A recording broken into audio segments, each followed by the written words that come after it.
નમસ્કાર મિત્રો, કોઈ ભી લક્ષ્ય બડા નહીં. હા, હવે આજે આપણે ઇતિહાસનું એક પ્રકરણ જોવું મિત્રો. ભારતમાં ગવર્નર જનરલ તથા વાઇસરોય.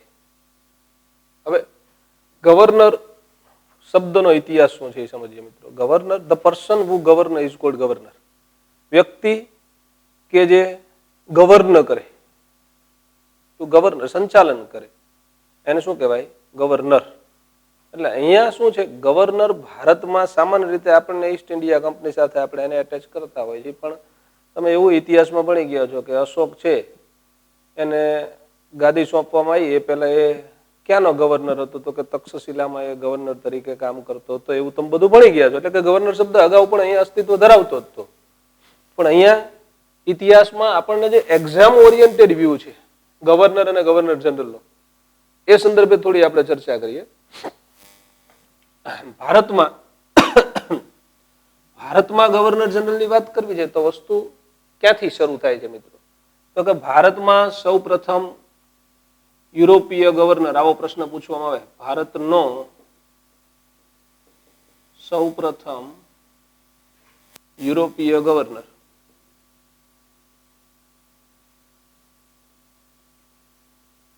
આવું તમને પૂછવામાં આવે એટલે સામાન્ય રીતે શું છે ખબર છે? બધાના માઇન્ડની અંદર નક્કી જ હોય ગવર્નર શું હોય. નથી કે એવું સીધું લખવી છે, આપણે અહીંયા ધ્યાન રાખો. ભારતનો સૌ પ્રથમ યુરોપીય ગવર્નર અલ્મોડા હતો મિત્રો. અલ્મોડા યુરોપનો ગવર્નર. હવે આની નિમણૂક કોને કરી હતી? તો કે અલ્મોડા કેવો હતો મિત્રો? પોર્ટુગીઝ હતો. કેવો હતો? પોર્ટુગીઝ. એની નિમણૂક છે ને મિત્રો 1505 થઈ હતી. એની નિમણૂક ક્યારે થઈ હતી? 1505. હવે આ તો આપણે સામાન્ય રીતે તમે ગવર્નર જનરલમાં નહીં ભણ્યા હોય, પણ કેવું છે 1498 વાસ્કો દ ગામા અહીંયા આવી ગયો. 1498 વાસ્કો દ ગામા અહીંયા આવ્યો. હા, એ અહમદ ઇબ્ન મજીદની સહાય લઈને અહીંયા પહોંચ્યો હતો via Cape of Good Hope. Cape of Good Hope થી ક્યાં ગયો હતો? તો એને કેપ ઓફ ગુડ હોપ થી પોતાની રીતે જર્ની કરી. એ જર્ની કરીને જ્યાં પહોંચે છે ત્યાંથી પાછો એને અહમદ ઇબ્ન મજીદ નામનો ક્યાં ગયો તો એ તમારે કહેવાનું છે. કેપ ઓફ ગુડ હોપ સુધી તો બાર્થોલોમ્યુ ડાયઝ અગાઉ આવેલો જ હતો. બાર્થોલોમ્યુ ડાયઝ જ્યાં સુધી આવ્યો હતો ત્યાં સુધી વાસ્કો દ ગામાને સીધું આવવાનું હતું. પછી ખાલી કેપ ઓફ ગુડ હોપ થી એક કેન્દ્ર સુધી, એક સેન્ટર સુધી પોતે મુસાફરી કરે છે, જ્યાંથી એને અહમદ ઇબ્ન મજીદનો સહારો મળે છે. પોર્ટુગીઝો 1498 અહીંયા પહોંચી.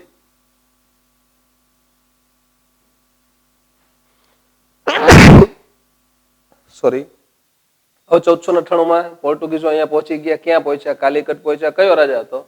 જામોરિન અથવા સામુદ્રી. સામુદ્રીને પરવાનગી આપી એટલે ભાઈ વાસ્કો દ ગામા પાછો ગયો. પાછો જઈને એના ઘણા બધા સૈનિકોને, ઘણા બધા રૂપિયા લઈને, ઘણા બધા જહાજ લઈને અહીંયા વેપાર કરવા પાછો આવ્યો. હવે પછી અહીંયા એમનો વેપાર ફૂલો ફાયલો થયો એટલે પોર્ટુગલની ગવર્મેન્ટે અહીંયા ગવર્નર મૂકવાનું નક્કી કર્યું અને એમને અલ્મોડાને, ફ્રાન્સિસ્કો અલ્મોડા, એને પ્રથમ ગવર્નર તરીકે અહીંયા નિમણૂક આપી. હવે પોર્ટુગલ છે યુરોપમાં આવ્યું છે ને, તો પ્રથમ યુરોપીય ગવર્નર કહે તો શું લખવું પડે? અલ્મોડા. બરાબર. પ્રથમ યુરોપીય નહીં, પણ એવું કહેવામાં આવે કે પ્રથમ પોર્ટુગીઝ ગવર્નર કોણ હતો, કે એવું કહેવામાં આવે પ્રથમ ફિરંગી ગવર્નર કોણ હતો, તો આપણો જવાબ એક જ રહેવાનો, કોમન, અલ્મોડા. બરાબર. એના પછી તમને એવું પૂછવામાં આવે કે ઈસ્ટ ઇન્ડિયા કંપની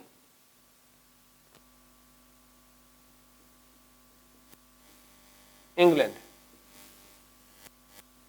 નો પ્રથમ governor, East India company England નો પ્રથમ ગવર્નર કોણ હતો? તો ઈસ્ટ ઇન્ડિયા કંપની ઇંગ્લેન્ડ નો પ્રથમ ગવર્નર થોમસ સ્મિથ હતો. થોમસ સ્મિથ કે ટોમસ સ્મિથ કે અહીં નહીં હો, ઈસ્ટ ઇન્ડિયા કંપનીનો. ઈસ્ટ ઇન્ડિયા કંપની ક્યાંની હતી મિત્રો? ઈસ્ટ ઇન્ડિયા કંપની કહીએ દીધું ક્યાંની? ઇંગ્લેન્ડની. ક્યારે સ્થાપના થઈ હતી? 1599 ડિસેમ્બર મહિનામાં.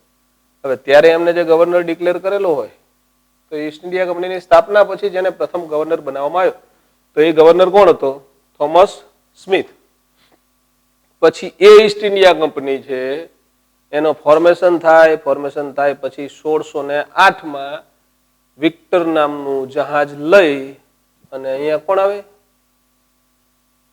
એમનું હેક્ટર નામનું જહાજ અહીંયા આવે છે. કયું જહાજ અહીંયા આવે છે? હેક્ટર. હેક્ટર જહાજની અંદર વિલિયમ હોકિન્સ એનો કેપ્ટન હોય છે. એ લોકો અહીંયા ઉતરે છે 1608 પણ 1608 એમને પરવાનગી મળતી નથી વેપાર કરવાની. 1613 ટોમસ રોના પ્રયત્નોથી વેપાર કરવાની પરવાનગી મળે છે. પછી શું થાય મિત્રો? પછી 1757 શું થાય? પ્લાસીનું યુદ્ધ થાય. 1764 શું થાય? બક્સરનું યુદ્ધ થાય. પ્લાસીનું યુદ્ધ અને બક્સરનું યુદ્ધ વિડીયોમાં જોવું હોય તો જ્ઞાન એકેડમીના જૂના વિડીયો છે એમાં જોજો તો તમને બંને યુદ્ધ જોવા મળશે. બંને યુદ્ધ માટે આપણે અલગ અલગ વિડીયો મૂકેલા છે. હવે જેવું બક્સરનું યુદ્ધ પૂરું થાય મિત્રો એટલે અંગ્રેજોનું શાસન ભારતમાં શરૂ થાય. બંગાળ, બિહાર અને ઓરિસ્સા 3 જગ્યાએ એમને દીવાની સત્તા મળે, કર ઉઘરાવવાની સત્તા મળે. એટલે શું થાય તો કે ઈસ્ટ ઇન્ડિયા કંપનીનો ભારતમાં પ્રથમ ગવર્નર ઈસ્ટ ઇન્ડિયા કંપની અહીંયા આવી ગઈ હતી. આ ટોમસ સ્મિથ છે કે થોમસ સ્મિથ છે એ તો યુરોપનો છે, બરાબર. ભારતમાં આવ્યા પછી 1764 યુદ્ધ જીત્યા પછી અહીંયા યુદ્ધ જીતવા વાળો કોણ હતો? યુદ્ધ કોણ જીતું હતું? Robert Clive. તો એ ક્લાઇવ જ ભારતની અંદર પ્રથમ ગવર્નર બને છે. એ શું બને છે? ક્લાઇવ પ્રથમ ગવર્નર. ક્યારે? બક્સરના યુદ્ધ પછી. હવે ક્લાઇવ ગવર્નર બને છે એટલે ક્લાઇવ જેવા જ ભારતની અંદર આ બાજુ કરજે ભાઈ. ભારતમાં મિત્રો તારે આ આપણું ઇન્ડિયા, બરોબર. અંગ્રેજો ક્યાં હતા? તો કે આ બોમ્બે. અંગ્રેજો બોમ્બેમાં હતા. આ મુંબઈ છે. આ શું છે? ચેન્નઈ. ત્યારે શું કહેવાતું હતું? મદ્રાસ. તો અંગ્રેજો મદ્રાસમાં હતા મિત્રો. અને અહીંયા પૂર્વ કિનારે શું આવે? કોલકાતા. કોલકાતા એ પહેલા શું કહેવાતું હતું? કલકત્તા. તો મુંબઈ, ચેન્નઈ, કોલકાતા ત્રણેય જગ્યાએ અંગ્રેજોના પીઠવા હતા. એટલે હવે અંગ્રેજો એવી વ્યવસ્થા ઉભી કરી હતી કે ત્રણેય જગ્યાએ ગવર્નર હોય. એટલે આ ભાઈ ક્લાઇવ છે તો પેલા કલકત્તામાં ગવર્નર બન્યા. પછી શું થયું? તો કે પછી તો મુંબઈમાં ગવર્નર હોય, ચેન્નઈમાં ગવર્નર હોય, બધે ગવર્નર પ્રથા શરૂ થઈ ગઈ. એટલે સમસ્યા એ થતી કે આ બધા ગવર્નર ડિસિઝન લે મિત્રો એટલે એક જ પ્રકારનો ગુનો હોય અને વિવિધ પ્રકારના ડિસિઝન લેવામાં આવતા. એટલે શું થાય તો કે કયો ગવર્નર સાચો? એમ પ્રથમ ગવર્નર જનરલ. એટલે શું થયું તો કે એની જે પાર્લામેન્ટ છે, બ્રિટિશ પાર્લામેન્ટ વિચારે કે હવે શું કરવું? કે ભાઈ મદ્રાસ વાળો આમ કહેતો હોય, મુંબઈ વાળો આમ કે, કલકત્તા વાળો આમ કે. એટલે એમને છે ને 1773 મિત્રો 1773 નિયામક ધારો નામનો એક કાયદો બનાવ્યો. નિયામક ધારો જેને અંગ્રેજીમાં કહેવાય રેગ્યુલેટિંગ એક્ટ.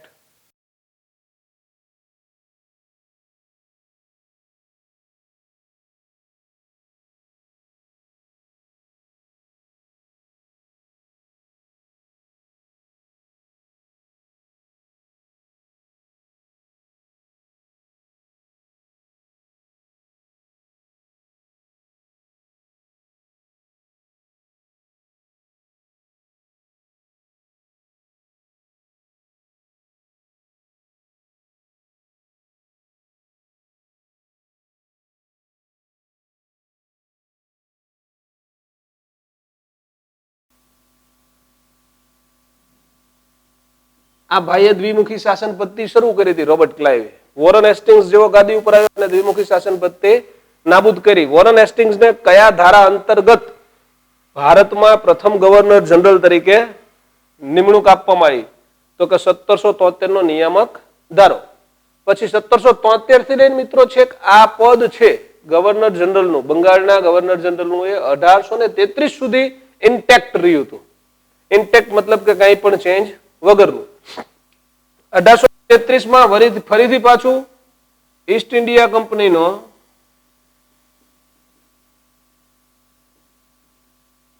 ભારતનો પ્રથમ ગવર્નર જનરલ જાહેર કરવામાં આવ્યો? 1833 એક કાયદો આવ્યો હતો મિત્રો, જેનું નામ હતું 1833 નો ચાર્ટર એક્ટ. ચાર્ટર એક્ટ અંતર્ગત એવી જાહેરાત કરવામાં આવી હતી મિત્રો કે અત્યારે જે બંગાળનો ગવર્નર જનરલ છે એ હવેથી સમગ્ર ભારતનો ગવર્નર જનરલ કહેવાશે. સમગ્ર ભારતનો. ત્યાં સુધી એ પદ હતું ને મિત્રો, એ માત્ર બંગાળના ગવર્નર જનરલ પૂરતું સીમિત હતું. પણ 1833 ના ચાર્ટર એક્ટ પ્રમાણે એવી જાહેરાત કરવામાં આવી કે અત્યારે જે બંગાળના ગવર્નર તરીકે બેઠા છે એ વ્યક્તિ હવેથી સમગ્ર ભારતના ગવર્નર જનરલ કહેવાશે. જો સમગ્ર ભારતમાં સૌ પહેલા કોણ ગવર્નર જનરલ બન્યું? તો વોરન હેસ્ટિંગ્સ. પણ એમ કે સમગ્ર ભારતનો પ્રથમ ગવર્નર જનરલ કોણ બન્યું? તો હતા વિલિયમ બેન્ટિક. કોણ હતા મિત્રો? William Bentinck. ઓકે, હા, એ જ વિલિયમ બેન્ટિક કે જે 1829 સતી પ્રથા નાબૂદ કરી હતી. એ જ વિલિયમ બેન્ટિક કે જેને રાજારામ મોહન રાયે સમજાવતા એમણે સતી પ્રથા નાબૂદ કરી હતી. એ જ ત્યારે ત્યાં કલકત્તામાં બેઠા હતા. એટલે કલકત્તા મતલબ કે બંગાળના ગવર્નર જનરલ તરીકે એ હતા જ. અને એમને જ 1833 ના ચાર્ટર એક્ટ પ્રમાણે સમગ્ર ભારતનો ગવર્નર જનરલ ઘોષિત કરવામાં આવ્યો. હવે આ પદ છે ને મિત્રો, એ ક્યારે શરૂ થયું? 1833 ક્યારે શરૂ થયું? 1773. આ 1833 થી મિત્રો છે 1857 સુધી આ પદ ચાલુ રહે છે. 1857 ભારતનો ઈસ્ટ ઇન્ડિયા કંપનીનો અંતિમ ગવર્નર જનરલ, કારણ કે 1857 પછી ગવર્નર જનરલ નું પદ છે ને ભારતમાં સમાપ્ત થઈ જાય છે. એટલે 1857 નું વર્ષ જયારે ચાલુ હતું ત્યારે જે વ્યક્તિ ગવર્નર તરીકે બેઠા હતા એને ભારતના અંતિમ ગવર્નર જનરલ કહેવામાં આવે છે. ત્યારે હતા મિત્રો લોર્ડ કેનિંગ. કોણ હતા ગવર્નર જનરલ તરીકે? Lord canning. એટલે કે એમ કે તમને કે ઈસ્ટ ઇન્ડિયા કંપનીનો ભારતમાં સૌથી છેલ્લો ગવર્નર જનરલ કોણ હતો? તો ઈસ્ટ ઇન્ડિયા કંપનીનો સૌથી છેલ્લો ગવર્નર જનરલ હતો લોર્ડ કેનિંગ. હવે લોર્ડ કેનિંગને ગવર્નર જનરલ માંથી હટાવી દેવામાં આવ્યો. કેમ હટાવી દેવામાં આવ્યો? તો મિત્રો એની પાછળના કારણો જે અંગ્રેજો આપે છે એવા હતા કે એમનું મેનેજમેન્ટ બરોબર નહોતું. એટલે 1857 શું થયું? વિપ્લવ થયો. તો કે 1857 નો વિપ્લવ થયો. એ વિપ્લવ છે એ લોકોનો અસંતોષ રજૂ કરતો હતો. બધા અસંતુષ્ટ હતા. એટલે એ અસંતોષ કેમ હતો? તો કે ગવર્નર જનરલનો વહીવટ બરોબર નહોતો. એટલે એ લોકોએ ગવર્નર જનરલને હટાવી દીધો અને ગવર્નર જનરલનું પદ જ સમાપ્ત કરી દીધું. એટલે તમે ઇતિહાસ વાંચતા હશો ને તો 1857 સુધી તમને ગવર્નર ને ગવર્નર જનરલ એવું વાંચવા મળશે. પછી એક શું થઈ જશે ખબર છે? 1858 થી મિત્રો તમને ગવર્નર જનરલ એવો શબ્દ વાંચવા નહીં મળે.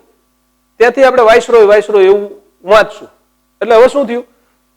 1858 ત્યારે ત્યાં રાણી તરીકે બેઠા હતા રાણી વિક્ટોરિયા. તો વિક્ટોરિયા નામની જે રાણી હતી, રાણીએ એનો ઢંઢેરો પીટો. વિક્ટોરિયાનો ઢંઢેરો આવું કહેવાય છે, પ્રોક્લેમેશન ઓફ વિક્ટોરિયા. ઇંગ્લિશમાં શું કહેવાય? પ્રોક્લેમેશન. હવે વિક્ટોરિયાએ ઢંઢેરો પીટો નહીં, ઢંઢેરામાં એને જાહેરાત કરી કે હવેથી અમે ગવર્નર જનરલનું પદ સમાપ્ત કરીએ છીએ. ગવર્નર જનરલની બદલે હવે શું આવશે? તો કે અમે અમારો પ્રતિનિધિ ત્યાં મોકલશું, એ વહીવટ કરશે. એ પ્રતિનિધિ કયા નામે ઓળખાશે? તો કે હવેથી એ પ્રતિનિધિ વાઇસરોય તરીકે ઓળખાશે. તો હવે શું થઈ ગયું? તો કે વાઇસરોયનું પદ શરૂ થઈ ગયું. તો ભારતમાં પ્રથમ વાઇસરોય, અંગ્રેજ વાઇસરોય પ્રથમ કોણ બને છે મિત્રો? હવે આનો વહીવટ સારો નતો ને એટલે આને અહીંથી આપણે હટાવી દીધો. આ કે ગવર્નર જનરલમાં ચાલે નહીં. અને આ અંગ્રેજો કેવા હતા એ જરા વિચારો. આ ગવર્નર જનરલમાં ન ચાલે ને એને બેસાડી દીધો ક્યાં? તો કે વાઇસરોય. એટલે પેલો વાઇસરોય કોણ બન્યો? Lord canning. લોર્ડ કેનિંગને જ પ્રથમ વાઇસરોય બનાવી દેવામાં આવ્યો. હવે આ તો ખરેખર સિસ્ટમ તો ખોટી જ છે. અહીંથી એવું કહેવાય છે મિત્રો, અહીંથી 1858 થી ભારતમાં ઈસ્ટ ઇન્ડિયા કંપનીનું શાસન સમાપ્ત થઈ ગયું. પછી શાસન કોણે કર્યું? તો કે બ્રિટિશ પાર્લામેન્ટે અથવા બ્રિટિશ તાજે. આવું કહેવાય છે. શું કહેવાય? બ્રિટિશ તાજ અથવા બ્રિટિશ પાર્લામેન્ટ. 1857 સુધી કોનું શાસન હતું? તો કે ઈસ્ટ ઇન્ડિયા કંપનીનું. 1857 વિપ્લવ થયો. વિપ્લવ લોકો અસંતુષ્ટ હતા. વિપ્લવ તમે 1857 નો વિપ્લવ જોવો હોય તો ડોક્ટર મુકેશ મકવાણાનો વિડીયો આપણી યુટ્યુબ ચેનલ ઉપર છે. 1857 કઈ તારીખ ને શું વિગત ને ક્યાંથી શરૂ થયો ને કઈ તારીખે શરૂ થયો ને કઈ તારીખે શરૂ થવાનો હતો. આ તમામ વિગત જોઈ હોય તો તમે 1857 નો વિપ્લવ જોઈ શકો છો. હવે એ વિપ્લવના કારણે અસંતોષ હતો એટલે એ સમયે ત્યાં બ્રિટનમાં રાણી તરીકે કોણ બેઠા હતા? વિક્ટોરિયા ઢંઢેરો પીટો ભાઈ હવેથી આ બધું રદ, ગવર્નર જનરલ જોઈએ નહીં. હવે જે ગવર્નર જનરલમાં નહોતો ચાલ્યો ને એને જ પાછો વાઇસરોય તરીકે બેસાડ્યો. બરોબર, હવે એ ભાઈ વાઇસરોય તરીકે બેઠા. એ પહેલા વાઇસરોય હતા. પછી વાઇસરોય નું પદ છે ક્યાં સુધી ચાલ્યું? ભારત આઝાદ થયું ત્યાં સુધી. આ ક્યારે બેઠા? 1858 ભારત આઝાદ ક્યારે થયું? 1947. 47 કોણ હોય? તો છેલ્લો વાઇસરોય હોય. તો કે ભારતનો અથવા ભારતમાં છેલ્લો વાઇસરોય કોણ હતો? ભારતમાં છેલ્લા વાઇસરોય તરીકે મિત્રો કોણ બેઠા હતા? તો કે ભારતના ડિવિઝન થાય, ભારતના ભાગલા પડે ત્યારે કોણ ભાગલા પડાવડાવે છે? કોણ હતા? Lord Mountbatten. કોણ હતા? Lord Mountbatten. આ છેલ્લા વાઇસરોય તરીકે 1947 ની 15મી ઓગસ્ટે બેઠા. હવે જેવા આપણે આઝાદ થયા એટલે ભારતે એવું કીધું કે હવે અમારે વાઇસરોય જોઈએ નહીં, એટલે પાછું વાઇસરોય નું પદ પૂરું થઈ ગયું. તો કે શું આવશે? વ્યવસ્થા શું? કારણ કે આઝાદ થયા આપણે પછી જ્યાં સુધી આપણું બંધારણ અમલમાં ન આવ્યું, આપણું બંધારણ અમલમાં ક્યારે આવ્યું? 1950 તો 1950 સુધી કોઈક વહીવટ કરવા વાળું તો જોઈ ને. જે વહીવટ કરે એ કયા નામે ઓળખાશે? તો કે ભારતના સ્વતંત્ર સરકારે એવું નક્કી કર્યું કે સ્વતંત્ર ભારતનો ગવર્નર જનરલ. સ્વતંત્ર ભારતનો પ્રથમ ગવર્નર જનરલ. ભારત આઝાદ થયું પછી ગવર્નર જનરલ નું પદ ચાલુ કર્યું. જો પહેલા ગવર્નર હતો ક્યાં સુધી? તો કે જ્યાં સુધી આ ભાઈ ક્લાઇવ હતો ત્યાં સુધી. પછી શું થયું? 1773 નિયામક ધારો આવ્યો. નિયામક ધારો આવ્યો એટલે શું શરૂ થયું? Governor general. 1833 ભારતનો ગવર્નર જનરલ શરૂ થયા. એ ક્યાં સુધી ચાલ્યા? 1858 સુધી. 1858 શું શરૂ થયું? વાઇસરોય. 1858 થી ક્યાં સુધી ચાલ્યું? 1947 સુધી. 1947 શું થયું? વાઇસરોય નું પદ પૂરું થઈ ગયું. શું શરૂ થયું પાછું? તો કે ગવર્નર જનરલ. પણ અહીંયા ગવર્નર જનરલમાં મિત્રો એક શબ્દ ઉમેરાશે, સ્વતંત્ર ભારતનો ગવર્નર જનરલ. હવે બ્રિટિશ ગવર્નર જનરલ નથી, ભલે વ્યક્તિ બ્રિટિશ હતો પણ એ સ્વતંત્ર ભારતનો સૌપ્રથમ ગવર્નર જનરલ હતો. સ્વતંત્ર ભારતમાં સૌપ્રથમ ગવર્નર જનરલ તરીકે કોણ બેઠું? આ ભાઈ બેસી ગયા પાછા, લોર્ડ માઉન્ટ બેટન. ક્યારે બેઠો? 47 બેઠો. હવે 47 ગાદીએ બેઠો. શેની ગાદીએ? ગવર્નર જનરલની. એટલે આ ભાઈ તો વાઇસરોયની ગાદીએ બેઠા ને ગવર્નર જનરલની ગાદીએ બેઠા. તમને એવો પ્રશ્ન પૂછવામાં આવે નીચેનામાંથી કઈ વ્યક્તિએ વાઇસરોય તથા ગવર્નર જનરલ તરીકે કામ કરેલું છે? બે નામ આવશે હો, બે. એક માઉન્ટ બેટન, બીજા હતા કોણ? જો અહીંયા વાઇસરોય, અહીંયા ગવર્નર જનરલ લોર્ડ કેનિંગ. આ બે વ્યક્તિ એવા હતા. એટલે પ્રશ્ન કેવી રીતે પૂછે જેના ઉપર ડિપેન્ડ છે કે આઝાદ ભારતમાં ગવર્નર જનરલ તરીકે તથા વાઇસરોય તરીકે કામ કરેલું હોય એવી વ્યક્તિ કોણ? Mountbatten. અને માત્ર સીધો સાદો પ્રશ્ન પૂછવામાં આવે કે ગવર્નર જનરલ તથા વાઇસરોય તરીકે કામ કરનાર નીચેનામાંથી કોણ હતું? તો બે માંથી કોઈ પણ એક ઓપ્શનમાં આપશે, એ તમારો જવાબ રહેશે. હવે શું થયું મિત્રો? આ તો ગવર્નર જનરલ બની ગયા. પછી તો કે સ્વતંત્ર ભારતનો પ્રથમ ભારતીય ગવર્નર જનરલ કોણ હતો? સ્વતંત્ર ભારતના પ્રથમ ભારતીય ગવર્નર જનરલ કોણ હતા? એટલે હવે શું થયું? ભારત આઝાદ થઈ ગયું. પછી પહેલા કોણ બેઠા? માઉન્ટ બેટન બેઠા ગવર્નર જનરલ તરીકે. પછી માઉન્ટ બેટન પછી મિત્રો ગાદી ઉપર કોણ બેઠા? શ્રી રાજગોપાલાચારી. એ ગવર્નર જનરલ બનનાર એકમાત્ર ભારતીય હતા. એકમાત્ર ભારતીય. કારણ કે એના પછી તો ગવર્નર જનરલ નું પદ જ પૂરું થઈ જાય છે. પછી શેનું પદ શરૂ થાય? ગવર્નર જનરલ પછી રાષ્ટ્રપતિનું, રાષ્ટ્ર પ્રમુખનું. એના પછી શેનું શરૂ થાય? રાષ્ટ્રપતિનું. કારણ કે પછી આપણે આપણું બંધારણ અમલમાં મૂકી દીધું. એટલે તમને મિત્રો આ બે પ્રશ્ન છે ને, આમાંથી કેટલા વિચિત્ર પ્રશ્નો બનશે. એમ પૂછવામાં આવે સ્વતંત્ર ભારતના પ્રથમ યુરોપીય ગવર્નર જનરલ કોણ હતા? Mountbatten. પ્રથમ અંગ્રેજ ગવર્નર જનરલ કોણ હતા? Mountbatten. માત્ર એમને પૂછવામાં આવે સ્વતંત્ર ભારતના પ્રથમ ગવર્નર જનરલ કોણ હતા? Mountbatten. અને ગમે એમ કરીને એવો પ્રશ્ન પૂછવામાં આવે ને ભારતીય ગવર્નર જનરલ, તો એક જ જવાબ આવે, ચક્રવર્તી રાજગોપાલાચારી. શ્રી રાજગોપાલાચારી એ પ્રથમ કે એમ કે ને સ્વતંત્ર ભારતના પ્રથમ ભારતીય ગવર્નર જનરલ ચક્રવર્તી રાજગોપાલાચારી.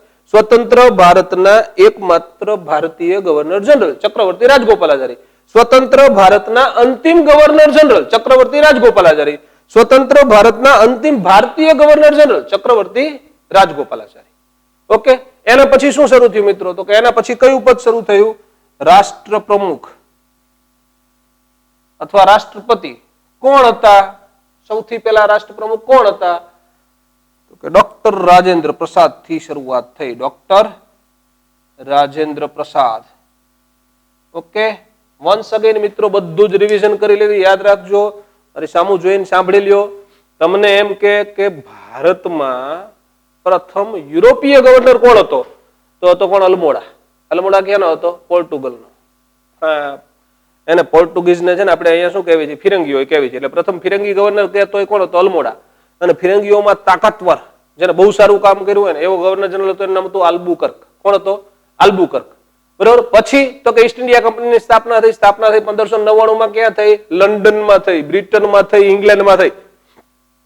તો ત્યાં પછી પહેલો ગવર્નર જનરલ બનાવવામાં આવ્યો ઈસ્ટ ઇન્ડિયા કંપનીનો પ્રથમ ગવર્નર જનરલ થોમસ સ્મિથ અથવા તો ટોમસ સ્મિથ. ઓકે, પછી અંગ્રેજો અહીંયા આયા, હોકિન્સ આવ્યો, વિલિયમ હોકિન્સ હેક્ટર લઈને આવ્યો.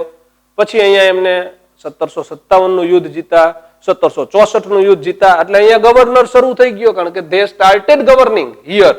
અહીંયા એમને ગવર્નર કરવાનું શરૂ કરી દીધું. એટલે અહીંયા એમનો માણસ હોવો જોઈએ. એટલે એમને એક ગવર્નર તરીકે કોણે બેસાડ્યો? ક્લાઇવને. ક્લાઇવ બેઠો. એટલે પ્રથમ ગવર્નર કે ભારતમાં ઈસ્ટ ઇન્ડિયા કંપનીનો પ્રથમ ગવર્નર કોણ હતો? ક્લાઇવ હતો. ક્લાઇવ પછી મિત્રો 1773 સુધી આ વસ્તુ ચાલી. 1773 માં નિયામક ધારા, નિયામક ધારા અંતર્ગત પ્રથમ ગવર્નર જનરલ નું પદ શરૂ થયું. એ બંગાળનો ગવર્નર જનરલ હતો. બંગાળનો. અને ભારતમાં એવું કહેવાય, ભારતમાં ઈસ્ટ ઇન્ડિયા કંપનીનો પ્રથમ ગવર્નર જનરલ કોણ હતો? ભારતમાં કે ને તો તમારો જવાબ રહેશે હેસ્ટિંગ્સ. Okay, Warren Hastings. પછી શું થયું? તો કે 1773 થી 1833 સુધી આ પદ ચાલ્યું. 1833 માં જે વ્યક્તિ બંગાળના ગવર્નર જનરલ તરીકે બેઠા હતા એ જ વ્યક્તિને 1833 ના ચાર્ટર એક્ટ અનુસાર ભારતનો ગવર્નર જનરલ કહેવામાં આવ્યો. ત્યારે બેઠા હતા કોણ? વિલિયમ બેન્ટિક, સતી પ્રથા વાળા, 1829 વાળા. પછી આ પદ ક્યાં સુધી ચાલ્યું મિત્રો? 1857 સુધી ચાલ્યું.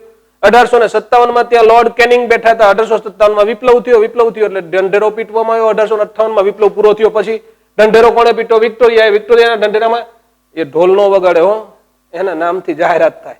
એટલે 1858 માં વિક્ટોરિયાના ઢંઢેરામાં એવી જાહેરાત કરવામાં આવી કે હવેથી ગવર્નર જનરલ નું પદ નાબૂદ. હવે શું શરૂ થઈ ગયું? તો કે વાઇસરોય નું પદ શરૂ થઈ ગયું. વાઇસરોય તરીકે કોણ બેઠા? એને કેનિંગ. પાછા કેનિંગને વાઇસરોય તરીકે બેસાડવામાં આવ્યા. આ પદ ક્યાં સુધી ચાલ્યું? 1947 સુધી. 1947 માં ભારતમાં કોણ વાઇસરોય તરીકે બેઠું હતું? તો કે 1947 માં હતા Lord Mountbatten. Lord Mountbatten તો કે છેલ્લા વાઇસરોય. વાઇસરોય નું પદ પૂરું થઈ ગયું, ભારત આઝાદ થઈ ગયું. વાઇસરોય પછી શું? તો કે વાઇસરોય પછી ભારત આઝાદ થઈ ગયું. આઝાદ થઈ ગયું એટલે આપણે તો નવું રાષ્ટ્રપતિનું અથવા રાષ્ટ્રપ્રમુખનું પદ શરૂ કરવું હતું. પણ જ્યાં સુધી શરૂ ન થાય, બંધારણ અમલમાં ન આવે ત્યાં સુધી શું? તો કે ત્યાં સુધી કંઈક સંચાલન કરવું પડે. કોણ સંચાલન કરે? Governor general. તો કે સ્વતંત્ર ભારતમાં ગવર્નર જનરલ નું પદ શરૂ થયું. સ્વતંત્ર ભારતના પ્રથમ ગવર્નર જનરલ કોણ હતા? તો લોર્ડ માઉન્ટ બેટન ને લોર્ડ માઉન્ટ બેટન. એવું પૂછવામાં આવે સ્વતંત્ર ભારતના પ્રથમ યુરોપીય કે પ્રથમ બ્રિટિશ કે પ્રથમ ઇંગ્લિશ ગવર્નર જનરલ કોણ હતા? તોય લોર્ડ માઉન્ટ બેટન. સ્વતંત્ર ભારતના પ્રથમ ગવર્નર જનરલ પૂછવામાં આવે તોય લોર્ડ માઉન્ટ બેટન. સ્વતંત્ર ભારતના પ્રથમ ભારતીય ગવર્નર જનરલ ચક્રવર્તી રાજગોપાલાચારી, શ્રી રાજગોપાલાચારી. અંતિમ ભારતીય ગવર્નર જનરલ ચક્રવર્તી રાજગોપાલાચારી. ચક્રવર્તી રાજગોપાલાચારી પછી પેજ પૂરું. પછી કોણ શરૂ થયું? રાષ્ટ્રપ્રમુખ શરૂ થઈ ગયું. રાષ્ટ્રપતિ કોણ હતા? પહેલા રાષ્ટ્રપતિ doctor Rajendra Prasad. Okay, bye bye, C you.